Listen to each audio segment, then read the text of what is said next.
यशोमती मैया के नंद लाला। बोलो श्री नारायण भगवान की जय।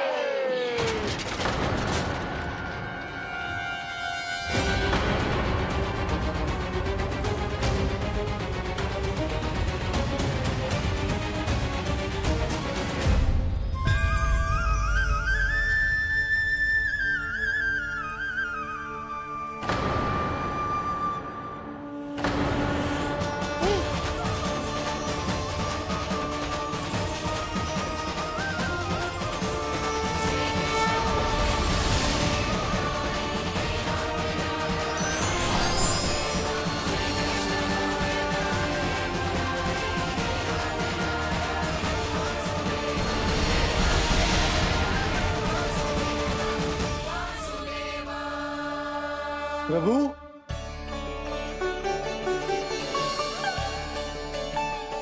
प्रभु, मैंने आपके अवतार को हानि पहुंचाने का प्रयास किया, फिर भी आपने मुझे दर्शन दिया। देने ही पड़े। तुम्हें मेरे चरणों का स्पर्श जो मिल गया, तुम्हें आश्चर्य हो रहा होगा। एक साधारण से स्पर्श से तुम्हें वो मिला जो बड़े से बड़े ऋषियों को भी कठिन से कठिन तपस्या के बाद भी नहीं मिलता। इसका उत्तर तुम्हारे अतीत में छुपा है। दैत्य हिरण्याक्ष के पुत्र के रूप में तुम्हारा जन्म हुआ था। शीघ्र ही तुम बहुत अधिक विशाल और असीम बलशाली हो गए थे, पर तुम अपनी शक्ति का प्रयोग अनुचित ढंग से करते थे। एक दिन तुमने महर्षि लोमस के आश्रम में बहुत ही उत्पात मचाया, हरे भरे वृक्षों को नष्ट कर दिया।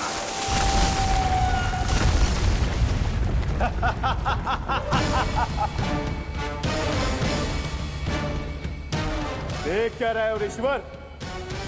ये विशाल वृक्ष भी मेरे इस विराट तन के आगे कुछ भी नहीं है। जिसे स्वयं अर्जित तक नहीं किया, उस तन पर इतना अभिमान। तो सुन ले, जिनसे तेरा तन बना है, उन्हीं पंच तत्वों में इसी क्षण ये विलीन हो जाएगा। ये मेरा श्राप है तुझे, मेरा श्राप है तुझे।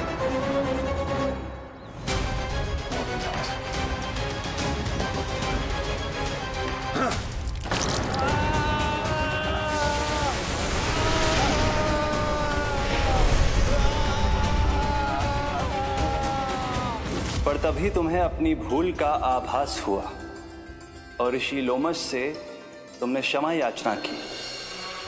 क्षमा करे ऋषिवर, क्षमा करे। मैं मूर्ख, अभिमानी हूँ, अज्ञानी हूँ, परंतु आप तो दया के सागर है।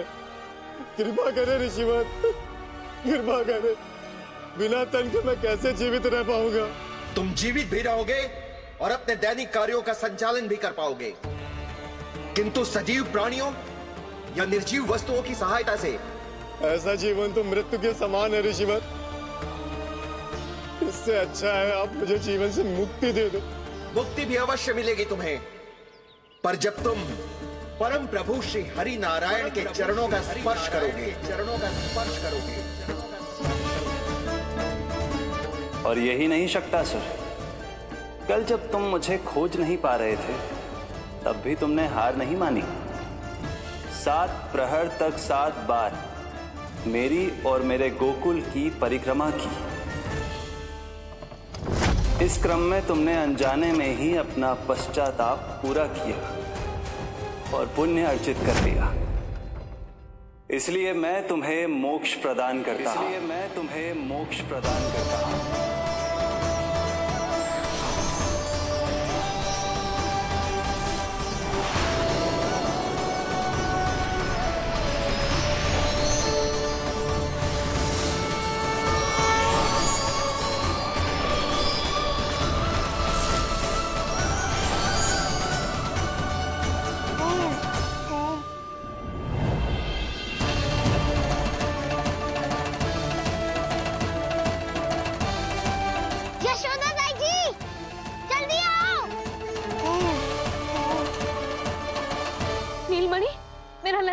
लल्ला,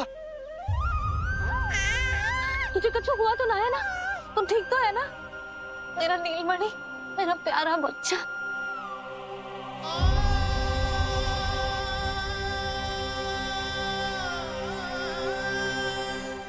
भोला, बंसी, ये सब क्या है?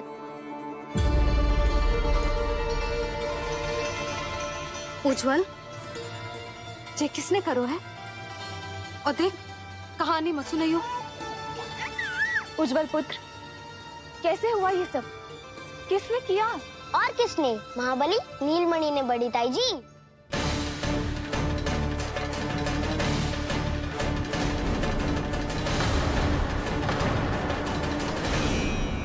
जी क्या बोल रहे हो? सच्ची सच्ची बता। लो, फिर फंस गया उज्जवल। मैं सच्ची कह रहा हूँ। अचानक तीव्र वेग से वायु चली। फिर ऐसे लगो जैसे कोई भूकंप आ रहा है। और फिर जब मैंने देखा तो ये सकट अपने आप हिल रही थी, खड़खड़ खड़खड़ खड़खड़ खड़खड़। फिर मैंने साहस दिखाया और उस सकट को रोकने का प्रयास करो, पर सकट ना रुको। जे हिले ही जा रहा था, खड़खड़ खड़खड़ खड़खड़ खड़खड़ खड़खड़ खड़खड़। और फिर ऐसे ही हिलते हुए अचानक से आगे बढ़कर सीधा नीलमणि के ऊपर चला आए हो। फिर सकट भी हिल रहा था, खड़खड़ खड़खड़, और सकट का सामान भी हिल रहा था, थरथर थरथर। ऐसा लगो जैसे सकट नीलमणि को कुचलने को।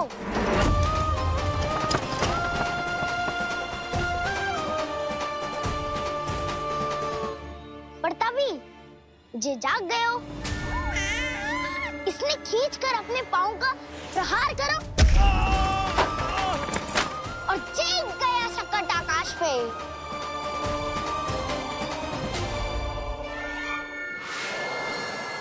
और फिर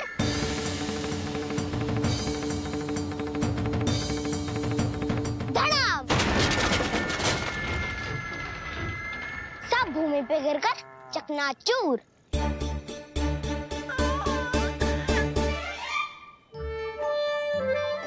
मैं सच्ची कह रहा हूँ ताई जी, नीलमणि के पैर का स्पर्श होते ही वो सकट ऐसे वायु में उड़ी जैसे कोई फूल। अच्छा, और जो तेरे हाथ में ये माखन है, ये भी अपने आप उड़ के आ गया होगा ना? हाँ, मैं सच्ची कह रहा हूँ। सदा बड़पोलापन, ये अच्छी बात ना है लल्ला। सत्य बता। मैया, मैं सत्य बोल रहा हूँ। ये सकट अपने आप ही आयो था और नीलमणि के प्रहार करते ही दूर जा गिरो। अरे, ये बड़बोले से पूछने से अच्छा है कि हमें स्वयं विचार करना चाहिए कि ये सकट टूटा कैसे।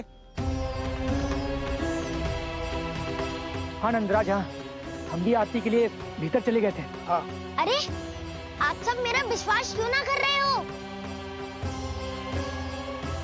नीलमणि के प्रहार से ही। उज्जवल, सकट बहुत पुराना था, पहिया ढीला होकर खुल गया होगा। यशोदा, अनेक कारण हो सकते हैं, चिंता करने की कोई आवश्यकता ना है। मैं चिंता क्यों करने लगी भला? मेरे नीलमणि के गले में रक्षा वाला कंठक पहले से ही है। और हम जैसा पूजा पाठ इतने विधि विधान से इसी के लिए तो कर रहे हैं, है ना पंडित जी? हाँ रानी जी। तो बस फिर मेरे लल्ला को कछु क्यों होने लगो? और आप सब स्वयं ही देख लो ना, जे इतना बड़ा सकट टूट के बिखर गया है, किंतु मेरे लल्ला को एक खरोच भी ना आई। इसका अर्थ तो यही है ना कि हम जो भी कर रहे हैं सही कर रहे हैं। मुझे चिंता करने की कछु आवश्यकता ही ना है। चलो सब भीतर चलते हैं। हाँ हाँ, लल्ला को भूख भी लगी आई होगी। चल।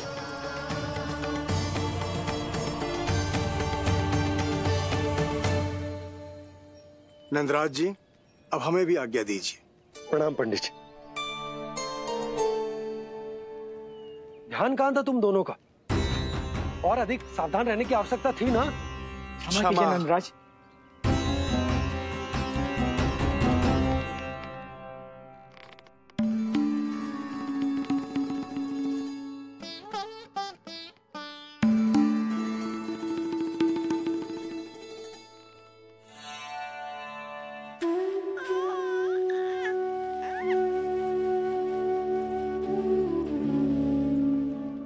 यशोदा, क्या हुआ? बोलो ना, क्या सोच रही हो? मुझे बहुत चिंता हो रही है जीजी। मेरे लल्ला के साथ कुछ ना कुछ दुर्घटना होती रहती है। अरे, अभी बाहर ही तुम सबको समझा रही थी, अब भीतर आते ही क्या हो गया तुम्हें? बाहर समझाने वाली मैं ना थी जिज्जी, वो तो गोकुल की रानी जसोदा थी। किंतु भीतर से मैं अपने नीलमणि की मैया हूँ, बस। और एक मैया को कितनी चिंता होती है, इसे आपसे अधिक कौन जान सकता है। बहुत बड़ा धक्का लगा है मैया को इस घटना से। अब तो ये मेरी रक्षा के लिए और भी अधिक चिंतित हो जाएंगी। यंत्र का कंठक, पूजा पाठ, इतने सारे प्रहरी, सुरक्षा के प्रबंध, यदि इतने सबके बाद भी मैं अपने लल्ला की रक्षा न कर पाई तो मुझसे अधिक अभागी कौन हो सकती है। मैं तुम्हारे मन की दशा समझती हूँ यशोदा। इसी चिंता के कारण ही तो मैंने आज तक अपने पुत्र को छुपा कर रखा है। मैं जानती हूँ जिज्जी, मैं समझती हूँ। मैंने तो नीलमणि के लिए इतने सारे संस्कार भी करो है, पूजा पाठ की है, किंतु मैंने तो आज तक अपने पुत्र का एक भी संस्कार नहीं किया है। आंसू पोंछ लीजिए बड़ी माँ, शीघ्र ही सब कुछ ठीक हो जाएगा। जब मैंने उसे जन्म दिया, उसके बाद से आज तक ना उसे घर के बाहर लाई हूँ, ना कोई संस्कार किया है। मैं तो उसका नामकरण भी नहीं करवा पाई हूँ यशोदा। उसके जन्म के समय स्वामी ने ये संदेश भिजवाया था कि उस कंस को हमारे पुत्र के बारे में तनिक भी भनक नहीं पड़नी चाहिए। तब से आज तक भय के छाव में जीती आई हूँ कि वो कंस कहीं हमारे पुत्र को भी ना मार दे, जैसे देवकी के सारे संतानों को मार दिया है। ये आशंका कभी सत्य नहीं होगी बड़ी माँ, मैं हूँ ना। माँ अपनी संतान के मन की बात बिना कहे ही समझ जाती है। आप भी समझ जाओ ना मैया।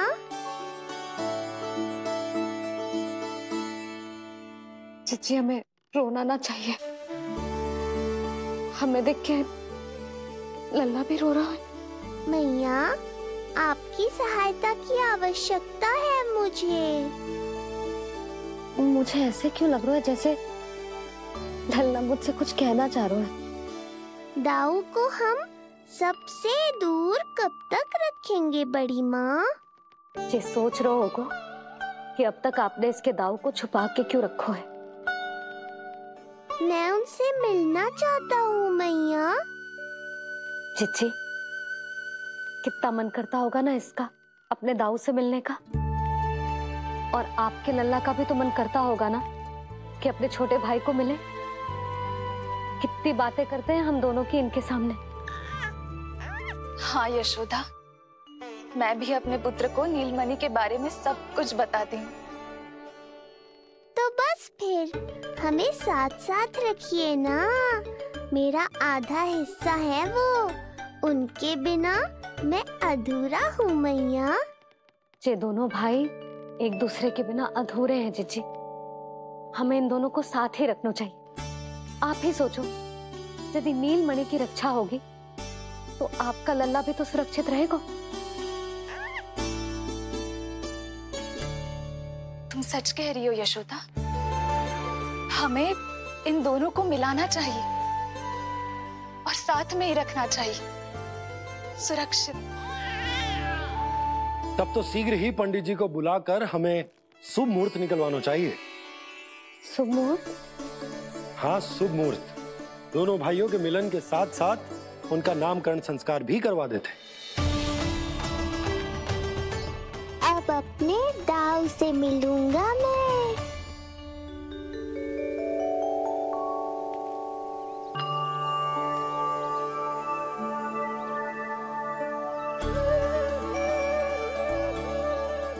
ऋषिवर की दिव्य आभा के कारण ये वातावरण कितना शुद्ध, कितना पवित्र लग रहा है ना। हाँ देवकी, इनका तेज ही ऐसा है कि इनके निकट केवल पवित्रता ही वास कर पाती है। किसी भी प्रकार की दुष्टता इनके पास जाने से पहले ही नष्ट हो जाती है।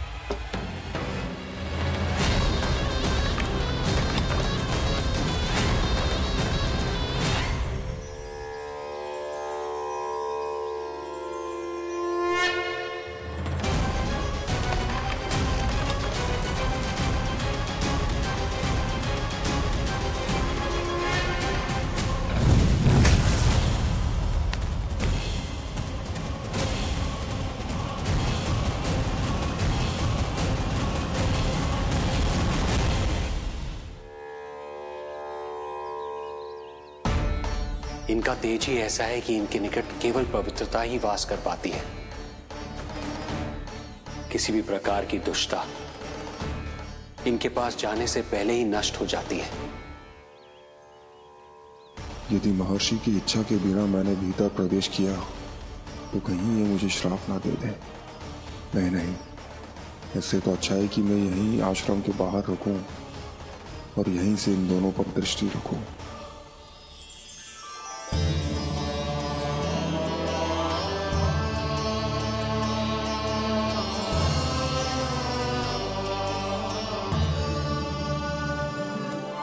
आपके आने का आभास हो गया था राजन।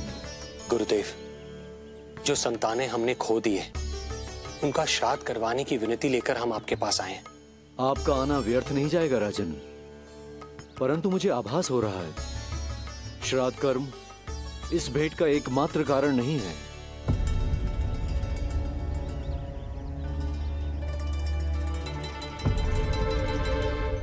आपको उसकी या कंस की चिंता करने की कोई आवश्यकता नहीं है। निश्चिंत होकर बताइए कि आपकी इच्छा क्या है। गुरुदेव, वर्तमान में मेरी प्रथम पत्नी रोहिणी पुत्र सहित गोकुल में निवास कर रही है। हमारे उस पुत्र का और भाभी यशोदा के पुत्र का नामकरण संस्कार करवा दीजिए। बस यही हमारा सौभाग्य होगा। मुझे कुछ सुनाई क्यों नहीं दे रहा है? देवी रोहिणी से उत्पन्न आपका पुत्र यादव कुल का राजकुमार है और यादवों का गुरु होने के नाते उसका संस्कार कराना हमारा कर्तव्य है। परंतु यशोदा पुत्र का नामकरण वो आप मुझसे क्यों करवाना चाहते हैं?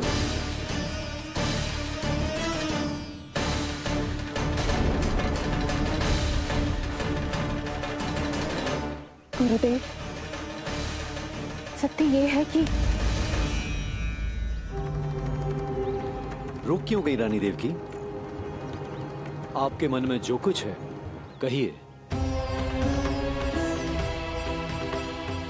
ये कैसी दुविधा में फंस गया मैं। यदि मैंने गुरुदेव को यशोदा पुत्र का सत्य बताया तो कंस को भी पता चल जाएगा, और यदि नहीं बताया तो कहीं ऐसा ना हो कि ऋषिवर ही बुरा मान जाए।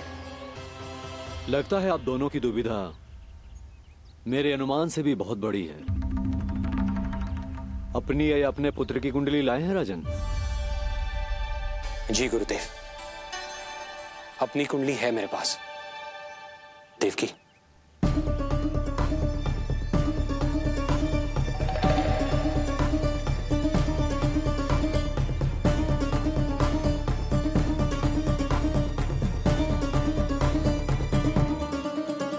जो रहस्य आप नहीं बता पा रहे हैं राजन, वो ये कुंडली बताएगी।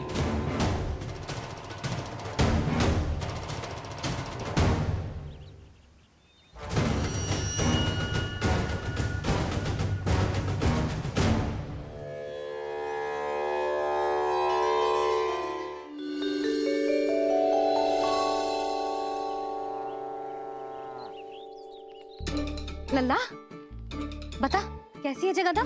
मैया को हो क्या गया है आज? देख सही सही बताइयो।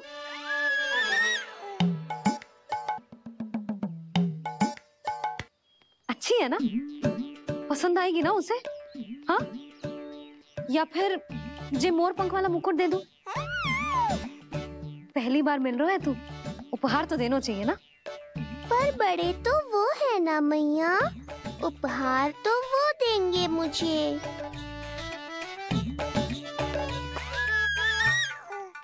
ना ना, मोर पंख वाला मुकुट तो मेरे लल्ला का है ना, जे ना दे सकते।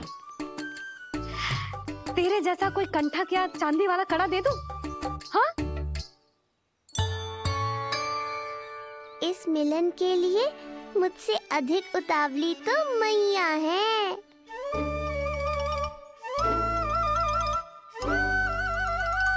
अच्छा जे उपहार छोड़, तू तो जे बता कि तू उसे बुलाएगा क्या कह के? अन्य सभी के जैसे बड़े भैया या गांव वालों के जैसे दद्दा बुलाएगो, या फिर बड़े नगरों में जैसे बुलाते हैं ज्येष्ठ ज्येष्ठ भ्राता बुलाएगो, या फिर प्रेम से बुलाएगो दाऊ दाऊ बुलाएगो ना?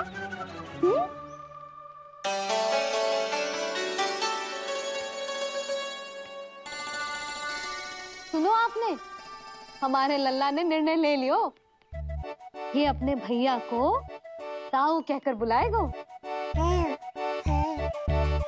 अरे वाह, लल्ला ने बोलना भले ही ना सीखो, परंतु तुम्हें बता दियो।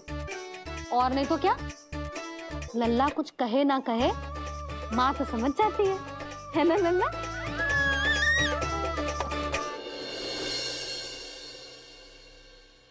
और इसने दाऊ वाली बात पे हाँ भी की है। हाँ हाँ तो सदानंद जी ने भी कर दी है। लो मैं तो भूल ही गई, क्या कही पंडित जी ने? बता तो ना यशोदा, बाहर से आया हूँ, हाथ पैर तो धो लूं। हाँ ले लो। अब बताओ कब का मुहूर्त निकालो है? तनिक हाथ मुंह पूछ लूं। अब बताओ क्या कही उन्होंने? यशोदा थक गए हूँ, तनिक सांस तो लेने दो। बाहर से आया हूँ, जलना पूछोगी?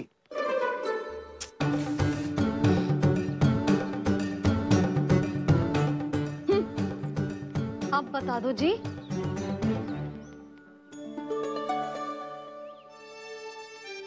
बाबा अब बता भी दो, नहीं तो खेल खेल में खेल हो जाएगा। हाँ बताओ।